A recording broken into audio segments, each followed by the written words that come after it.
गहना कर्मणो गतिः, गहना कर्मणो गतिः. Translation. The intricacies of action are very hard to understand. Therefore, one should know properly what action is, what forbidden action is, and what inaction is. Purport. If one is serious about liberation from material bondage, one has to understand the distinctions between action, inaction, and unauthorized action. One has to apply oneself to such an analysis of action, reaction, and perverted action because it is very difficult subject matter. To understand Krishna consciousness and action according to its modes, one has to learn one's relationship with the Supreme. That is, one who has learned perfectly knows that every living entity is an eternal servitor of the Lord, and that consequently one has to act in Krishna consciousness. The entire Bhagavad Gita is directed towards this conclusion. Any other conclusion against this conclusion, this consciousness, and is unattended, sorry, any other conclusion against this consciousness and its attendant actions are vikarmanas or prohibited actions. To understand all this, one has to associate with authorities in Krishna consciousness and learn the secret from them. This is as good as learning from the Lord directly. Otherwise, even the most intelligent person will be bewildered. Okay. So here it is mentioned that these intricacies, these details about karma, akarma, and vikarma, they are very difficult to understand. Can't really be understood in ordinary way. So we did this. We read the translation. Now this is basically the chart showing the three aspects. So what is karma, what is vikarma, and what is akarma? So vikarma are those actions. If we perform those, then we get undesirable results. So somebody may be engaged in activities which will cause pain to others and it will not benefit anybody and it will actually cause problem to both the one who is doing such activity and one who is actually getting affected by such activity. That is like vikarma. So why is vikarma done? Vikarma is in the middle. So why is that done? So it is not in accordance with the recommendations of the scriptures. Scriptures don't encourage you to perform in vikarma. Then why do we do it? It is mainly because of ignorance and attachment to sense gratification. Due to lack of knowledge and attachment to sense gratification, one engages this.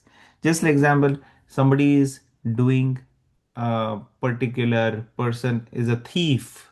He likes to steal things. Now, why is he doing? He's attached to the object.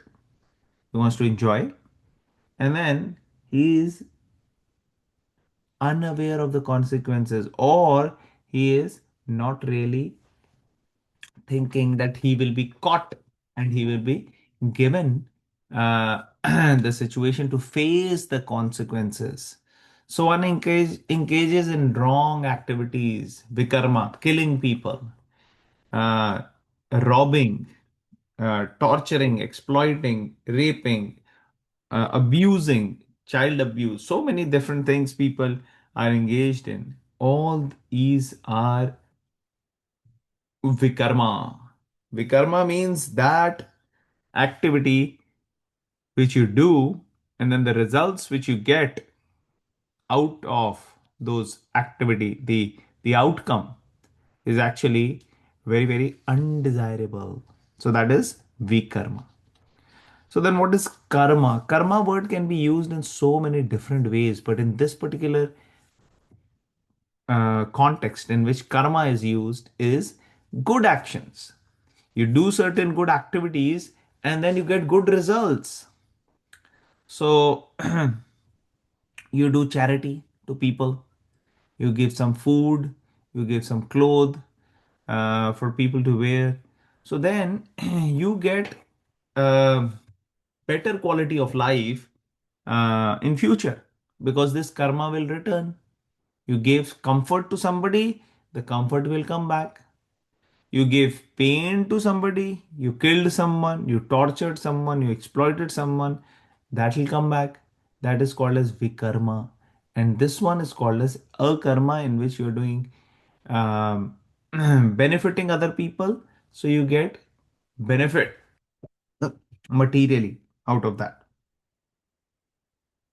So out of akarma and vikarma, if we are to say, everybody thinks karma, sorry, out of karma and vikarma, everybody thinks that yes, vikarma is wrong, we must not do.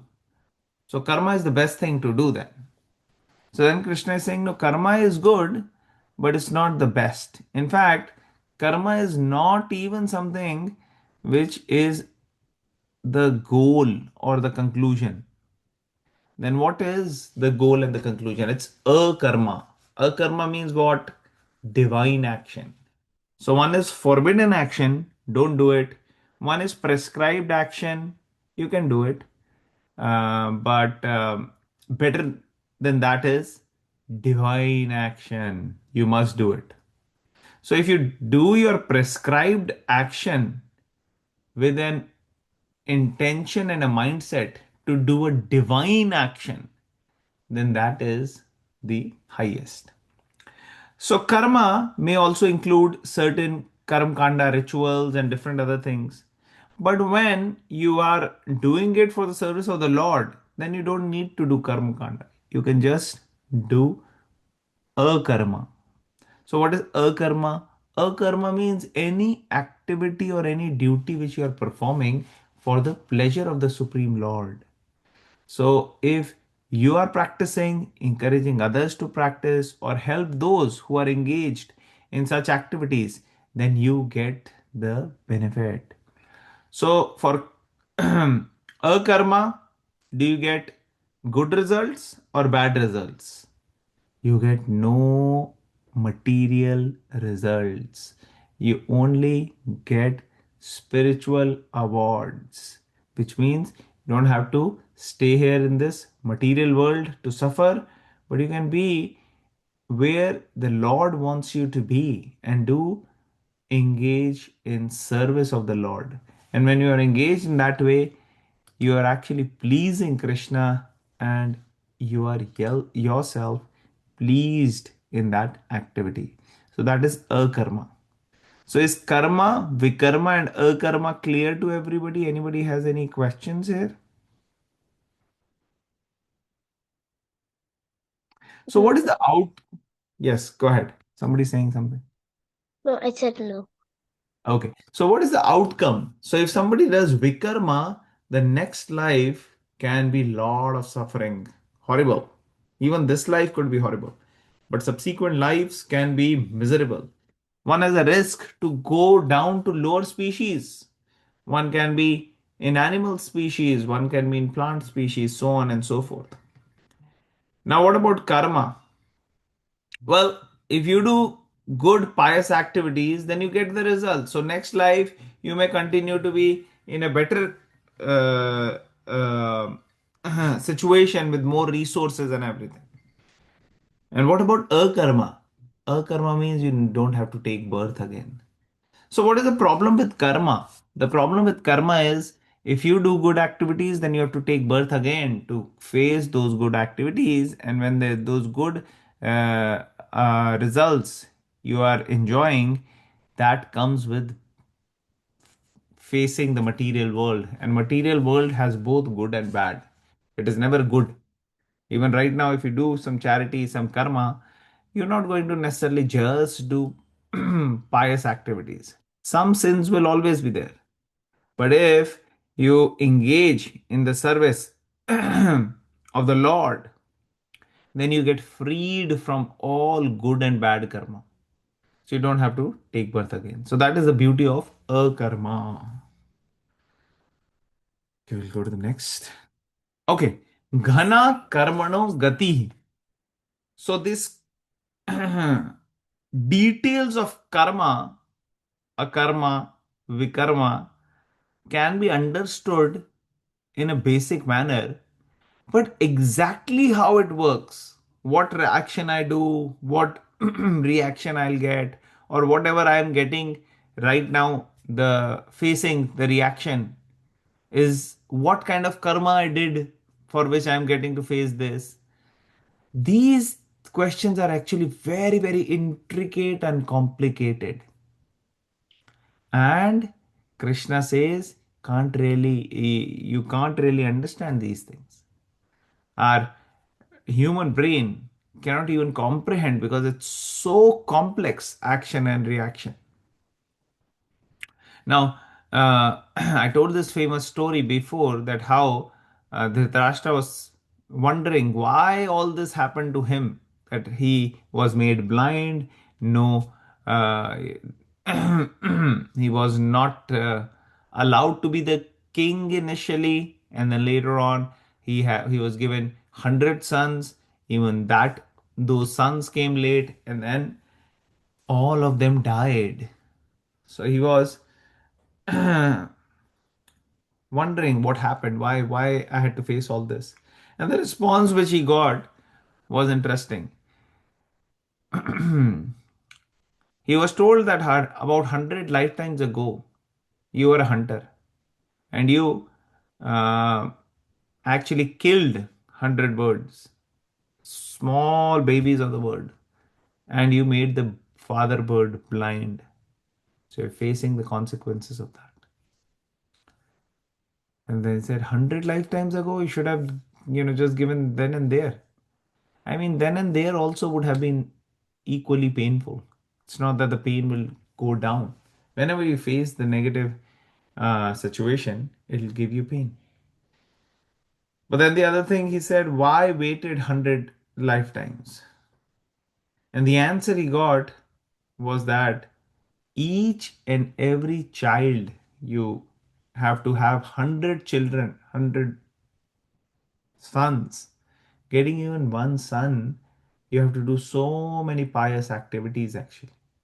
Otherwise, you can't even get one son. So you had to accumulate all those pious activities to get 100 sons in one lifetime. And for that, you had to take 100 births. And because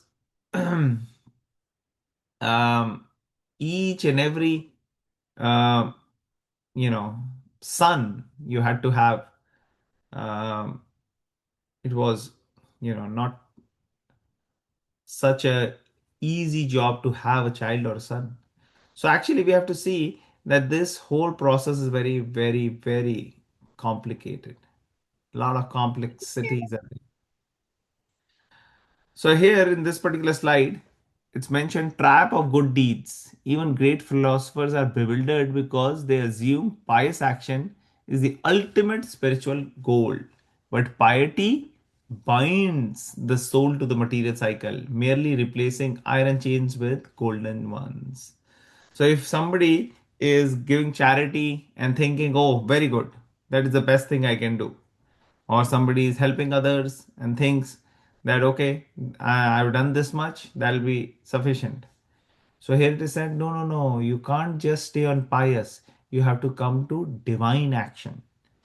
You have to do it for Krishna, otherwise your shackles, you're actually going to be uh, in in chains. Now somebody may be suffering in very, very uncomfortable iron chains, maybe poking one's uh, poking through the flesh and having some pointed nails or something, and that's painful. But then another person may have a golden chain, and maybe they are you know tied with golden chains. Even that is not good. We want to be free from all the chains, and that's why you do a karma.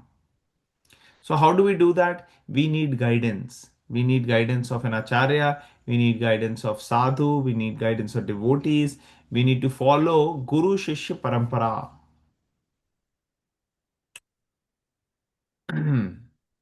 A living entity here, it is mentioned that living entity cannot go into a permanent hibernate mode to avoid karmic activities. So somebody may say, okay, I will not do any activity.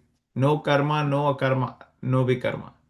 But actually, that kind of thing cannot happen to humans. We can't hibernate. We cannot avoid karma. We have to act. Even if you're sitting at one place, you're still doing some thought process is going on, breathing is going on, your body is always active. Okay.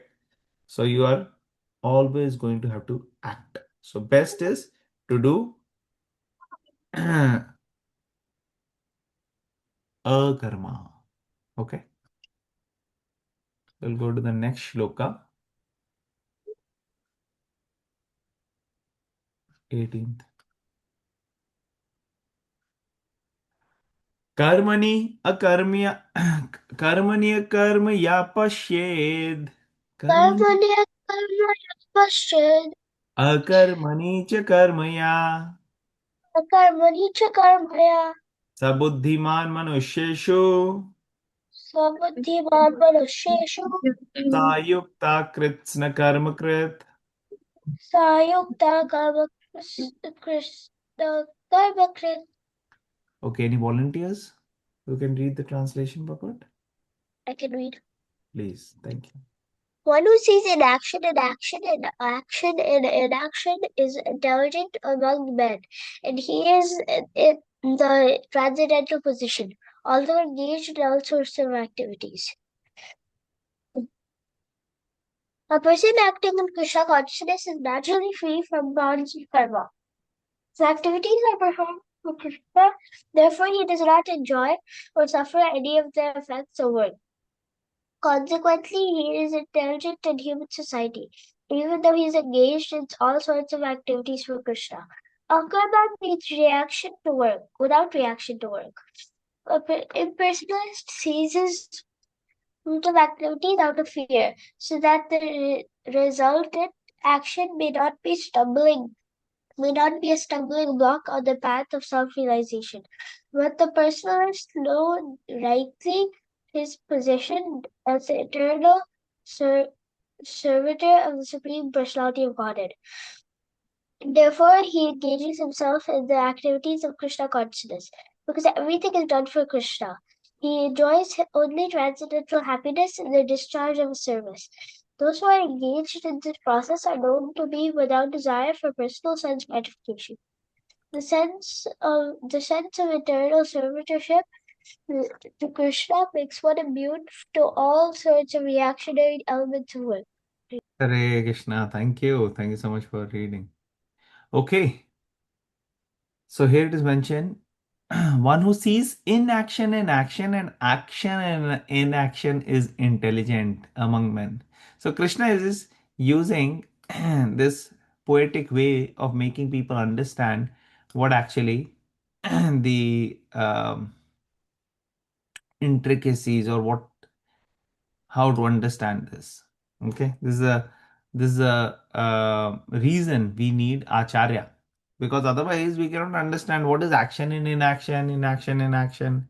Doesn't make too much sense. So this is decoding the paradox. So can Ansh, can you read this slide? Inaction, decoding the paradox. Inaction and action, the true yogi. External appearance, extremely busy fighting a war or managing complex societal affairs. Internal reality, because the motivation is pure love for Krishna. The Hari Toshadam, the activity produces zero karmic reaction. They are externally active but internally liberated. Yes. So here we see how a true yogi is. In action. What does it mean? Actually, even though externally a yogi, a transcendently elevated person, is extremely busy, engaged in so many activities, They are doing activities related to their profession. They may be having family. They may be having,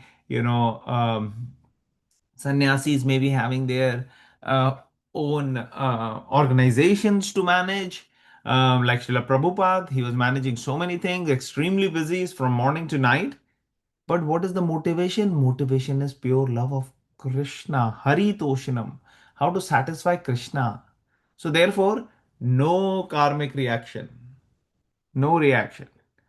And that person is Jivan Mukta, that is liberated person. So, that is not, he is not doing any action which will generate karma. So, that is why it is inaction, not really producing any kind of reaction, not doing any action which will produce any kind of reaction, uh, or generate any karmic response or reaction. Okay, on the right side, Ansh, the right side of the slide. Can you read? Okay, I'll read. Action in inaction. The false renunciate. So here it is talking about somebody who is not actually very active, just sitting at one place. But then the mind is going here and there constantly. Externally may appear, oh, this person is not active. This person is meditating or doing, maybe some spiritual thing. But actually, the mind is active in different ways, not really focused on the supreme, not really achieving any goal, then that person is actually generating karma. So he's having action. Even though it appears to be in action, it is actually generating action, generating karma, depending upon what we are meditating on, and so on and so forth. Okay? Does it make sense? All right. Yes. So, okay. So, can you read this slide, Ansh? The modern metaphor for a karma. The gloves. Pure spiritual knowledge and absolute detachment act as protective surgical gloves. The disease. The material world is a highly infectious environment of binding karmic reactions. The action. The doctor interacts immediately with the disease, performing intense life-saving action in the world. You are touching the mud, but the mud is not touching you. By acting purely as an instrument for the Supreme, one performs intense duties without ever catching the infection of karmic bondage. Thank you. So we had discussed this example before, that how a doctor goes to a particular patient with infection, maybe COVID or something. So they'll wear gloves, gown, mask, all of those things. So similarly in this world, we have to protect ourselves. So how to protect ourselves? By wearing the gown, protection, and gloves of the knowledge of Bhagavad Gita. When we read, understand, and apply the knowledge of Bhagavad Gita in our life, then there is a barrier. There barrier between us getting contaminated, because now the mind is getting trained how to see this world from the eyes of Bhagavad Gita. So even though the doctor is active, doing action, but is not going to get the disease because of the protective barrier. Similarly, in our life also, we have to understand that we are going to do action, but we have to do that action which is going to be for the pleasure of the Lord, and that is called as a karma. Okay. Arjuna, the master of akarma. The ultimate test of action occurred on the battlefield of Kurukshetra before the war. Arjuna wanted to retreat to the forest to meditate. He believed that physical inaction, not fighting, would save him from sinful reactions. So we all know in the first chapter how Arjun was speaking about this, that he doesn't want to fight, and he was giving reasons. And he was saying he can just go to the forest and not have any kingdom. And what does Krishna encourage him? and encouraging him to do. Krishna explaining that retreating out because of bodily attachment. That, oh, no, no, I don't want to kill my relatives. With that consciousness, if you are acting, that is not the highest consciousness. Your consciousness should be how to protect dharma. How should I engage in protection of dharma? And whatever is needed for the protection of dharma, I must do that. And if you're thinking in that way, then even if your family member is doing wrong thing, you will have to punish because you are a king. Or you have to, a kshatriya is supposed to punish those who are not acting according to dharma. So if you don't do this, this is vikarma. And what was the result of this? Arjuna actually fought the war. Yes, he did it. It wasn't something he wanted, but then he realized this is what is needed to be done for protection of dharma, and this is in accordance with Krishna, and I must do it. And even though he did so much killing, many, many millions of people, he caused pain to them. Those people were suffering. Anybody you kill or anybody you attack, you actually get results of the karmic reactions. You get reactions for animal killing, and then you get reactions for human killing. But Arjuna did not get that. Why? Because this was a karma. He was doing it for the pleasure of the Lord. Okay, let's go to the next 19th shloka. Anybody has any questions, any comments, anything anybody wants to ask? We'll continue. Oh, I Yeah. have a question. Yes, please. Uh, yes, it's like logical, not. I get the point, but Dhritarashtra, you said he killed 100 birds, eggs, or something. But how come any bird have 100 eggs or babies? Just like Dhritarashtra had 100 sons, is like something different in that yuga, Satyuga or something, or Dwapar yuga. Yeah, yeah. So, there are many different kind of living entities, and some living entities when they produce many many children at one time. Okay, and it's not necessary that all the 100 children of the bird came at the same time, but they had children like that. And then you mentioned about Dhritarashtra. How did he have 100 children? So this was an interesting story. Um, Actually, Gandhari, she was not having any children, and Kunti had started having. Now, Gandhari was expecting, but she did not deliver, and a long time was passing. And then she was upset, and um, and she was basically showing her anger and upset that I have not had any baby. And then a mass, instead of a baby, a mass, a tissue came out.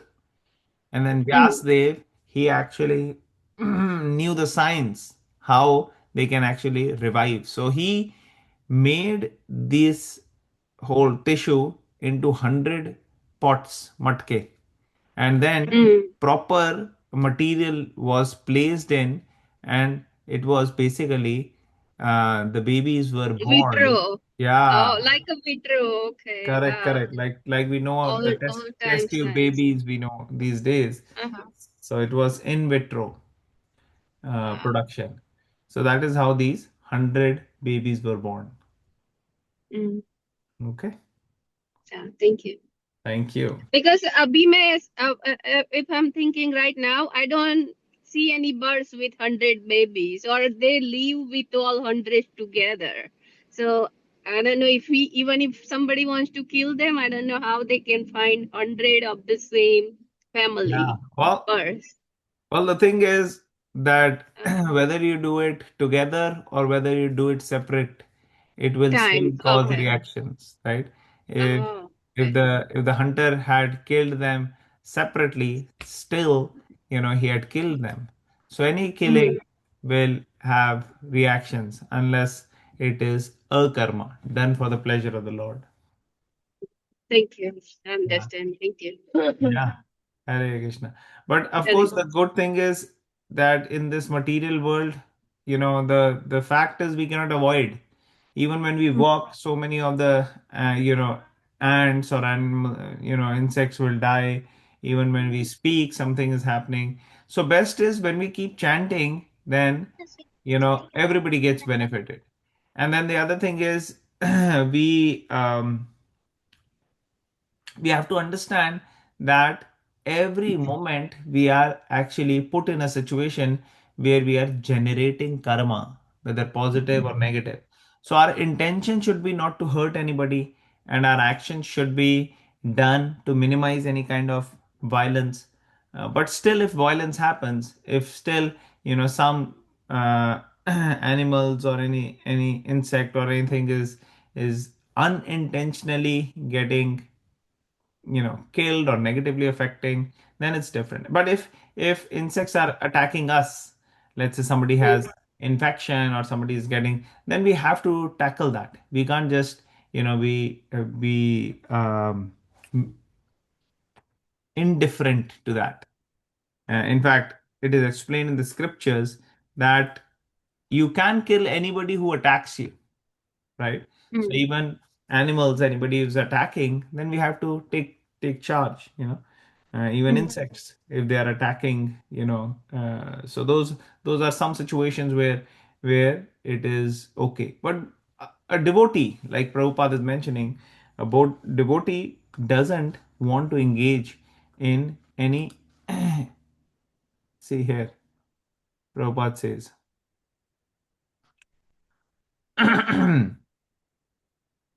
Person acting in Krishna consciousness is free from bonds of karma. So the person is not attached if it's a devotee. Okay. Here it is mention of the impersonalist. There are some people who say, okay, cease your karma, stop all the karma. But that is not possible. They say, no, no, no. If you do karma, then you will get reactions. So because of the fear of reactions, stop doing any action. But a devotee engages all the activities and actions directed towards the pleasure of the Lord. So that way, the devotee is immune to all sorts of reactions. Does it make sense? Okay. Yes. Let's go to 19th. यस्य सर्वे समारंभा यस्य सर्वे समारंभा सर्वे समारंभा काम संकल्प वर्जिता काम संकल्प वर्जिता ज्ञानाग्नि दग्ध कर्माणाम ज्ञानाग्नि दग्ध कर्माणां तमाहु पंडितम बुधा. तमाहु पंडितम्. Okay. Who will read the translation and puppet? Any volunteers? Okay, I can read the translation. One is understood to be in full knowledge, whose every endeavor is devoid of desire for sense gratification. He's said to be he is said by sages to be a worker from whom reactions of work have been burned up by the fire of perfect knowledge. Okay. So this is interesting. So this is uh, in context to who's advanced spiritually. So what are the symptoms? Who's understood to be knowledge, gyan, and every activity one is performing, one is not doing it with the intention of sense gratification. Now in our life we can see many times we act because of sense gratification, right? Okay, tongue wants to eat something sweet, so we go quickly grab some sweet and eat, right? Or eyes want to watch something attractive, we quickly go and watch. Or body wants some comfort, we lie down. So these are all motivations based upon enjoyment, sense gratification, which is what conditioned souls are naturally gravitating towards. But person who's advanced spiritually, they don't have such intention. They will eat to keep the body and soul together. They will actually engage in different activities for the pleasure of the Lord. So it's a gulf of difference between us and between those who are spiritually advanced. So we have to actually look up to these examples and strive and see what changes we can make in our life based upon the teachings of Bhagavad Gita, so that we can follow in their footsteps and in future can become like that. So for these people, karma is already burnt up by knowledge. Perfect knowledge they have, which they are applying, so their karma is burnt up. Okay, perfect. Only a person in full knowledge can understand the activities of person in Krishna consciousness, because a person in Krishna consciousness is devoid of all kinds of sense gratification propensities. It is to be understood that he has burned up the reactions of his work by perfect knowledge of his constitutional position as the eternal servitor of the Supreme Personality of Godhead. He's actually learned who has attained, he is actually learned who has attained to such perfection of knowledge. Development of this knowledge of eternal servitorship to the Lord is compared to fire. Such a fire once kindled can burn up all kind of reactions to work. Okay, so if one is able to get this knowledge and can apply and can act in this way, then with the fire of knowledge can burn up all the karmas. So here we'll read this slide. How knowledge burns karma. So on the left side we see there is a seed. So seed is like material desire. Every action performed with selfish motivation plants a karmic seed. Given time and the water of material nature, this seed will inevitably sprout into a reaction of joy or suffering. So every action we are doing, we are planting a seed. And this seed in future will fructify. And if we are doing a karma, then we are actually burning up this seed. When one acts with pure spiritual knowledge, offering the results entirely to Krishna, the action passes through the blazing fire of transcendental knowledge. And then what is the result? Roasted seed. Roasted seed means seed is burnt. So does the plant come out of the roasted seed or burnt seed? What do you guys think? Will the plant come out? Will the sprout come out? If the seed normally you sow, you will get the plant. But when the seed is burned, no plant comes out.